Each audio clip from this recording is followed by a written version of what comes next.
तर सुरुवातीला एक सविस्तर बातमी आहे। सप्टेंबर महिन्याच्या मध्यावरती आलेल्या पावसानं राज्यभरात चिंता वाढवली आहे। महाराष्ट्रभर बरसलेल्या या पावसानं सर्वाधिक नुकसान केलंय ते राज्यभरातल्या शेतकऱ्यांचं। चांद्यापासून बांद्यापर्यंत हजारो शेतकऱ्यांची शेती या पावसाच्या माऱ्यामुळे उद्ध्वस्त झाली आणि वर्षभराची मेहनत एका झटक्यात वाया गेल्यामुळे शेतकऱ्यांनी आता सरकारकडे मदतीचा धावा केलाय।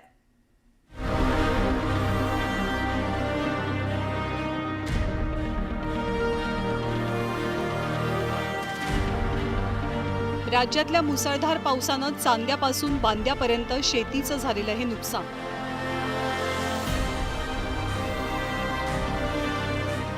धुवाधार पावसामुळे शेतशिवारातही पाणी आहे आणि शेतकऱ्यांच्या डोळ्यातही।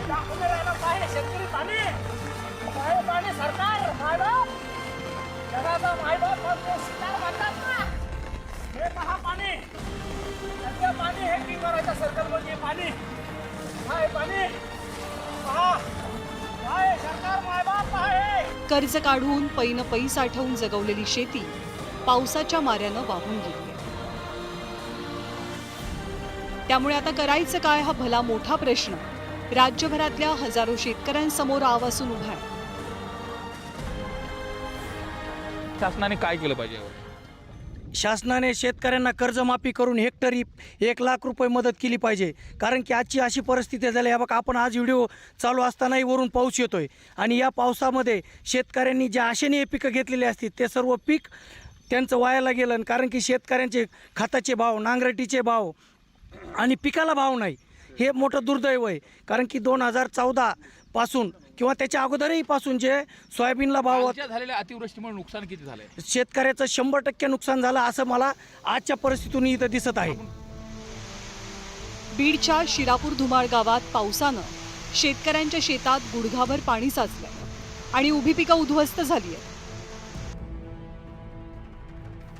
शेतकऱ्यांनी काढणी केलेल्या बाजरीची कणसं भिजून त्यांना कोंब आलेत। त्यामुळे शेतातल्या सोन्याची पावसानं अक्षरशः माती केली आहे।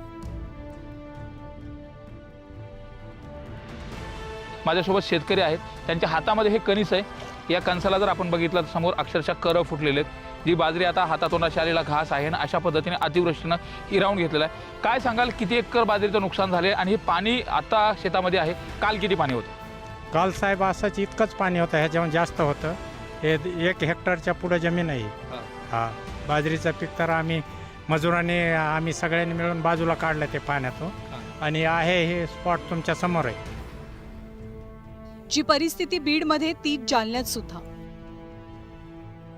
जालन्याच्या एदलापूर शिवारातील फळबागांसह खरीपातील सोयाबीन आणि कापसाची शेती पावसानं धुवून टाकली। त्यामुळे इथला प्रत्येक शेतकरी तातडीच्या मदतीच्या प्रतीक्षेत आहे। हे सगळे शेतकरी आपल्या बरोबर आहेत। दादा, मला काय सांगाल, काय काय तुमचं जे आहे ते नुकसान या ठिकाणी झालेलं आहे?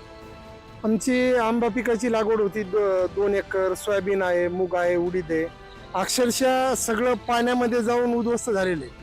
आमची शासनाला एवढीच मागणी आहे की तात्काळ पंचनामे करून आम्हाला नुकसान भरपाई देण्यात यावी, नाही तर अन्यथा आमच्याकडे आत्महत्येशिवाय दुसरा काही जिल्हाच नाही। जे आमचं हे पीक लावलेले याच्यावर दिवाळीचे लोकांचे घेतलेले कर्जे, दुकानदाराचे उधारे, ह्या सगळं देणं आहे आणि ह्या पावसानं सगळं मातीमोल करून टाकलेलं आहे। तर मायबाप शासनानं आमचा विचार करून तात्काळ पंचनामे करून आमची नुकसान भरपाई द्यावा। बुलढाण्याच्या दुसरबीड आणि किनगाव राजा परिसरात झालेल्या ढगफुटी सदृश पावसानं शेतांना तलावाचं रूप प्राप्त झालंय।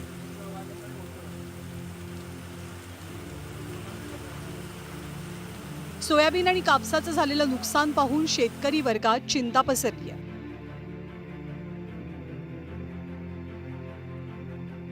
तर अहिल्यानगरमध्ये बरसलेल्या पावसानं शेतकऱ्यांची स्वप्न धुळीला मिळवली आहे। राहुरीच्या पूर्व भागातील सोयाबीन, कापूस आणि कांद्याची पिकं पाण्याखाली जाऊन शेतकऱ्यांच्या हातातोंडाशी आलेला घास हिरावला गेलाय।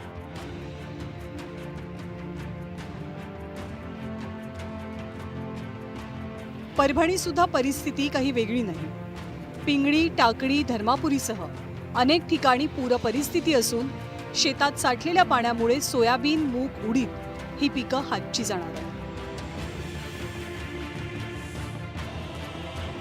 पेरणीसाठी झालेला भरमसाठ खर्च आणि आता झालेला पावसाचा मारा यामुळे त्यामुळे शेतकऱ्यांचं कंबरडं मोडलं. पण आता हे कसं काय आम्हाला उत्पन्न होणार आहे काय नाही, आम्हाला सुधारण झालं. आम्हाला तर फाशी घ्यायचीच वेळ आलेली आहे. सरकार तर काय कवा येते पाहणी कराय काय कळत न झाले का, त्याचं त्याला तिथले खुर्च्याच सर न झाले. आता कवा ते सोडताना खुर्चीन कवा पाहायला येताना काय कळणं झाले. टोटल क्षेत्र पाण्याखाली आहे. कवा मदत भेटेल काय होईल याचं काय गणित नाही, काय नाही, कोणी पाहायला येत नाही, काही सुद्धा नाही.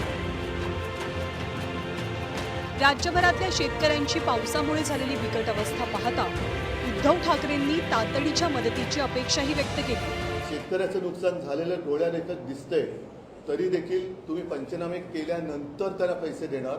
माझं तर म्हणणं असं होतं की या सरकारने पंचनामे जरूर करावेत, करायलाच पाहिजेत. पंचनामे करून नुकसान भरपाई ही द्यायला पाहिजे, पण तातडीने सरसकट एक काहीतरी किंमत, काहीतरी रक्कम ही शेतकऱ्यांना द्यायला काय हरकत होती.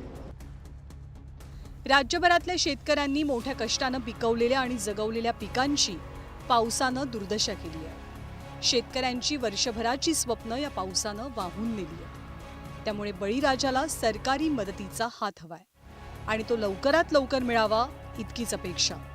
Bureau report, news 18.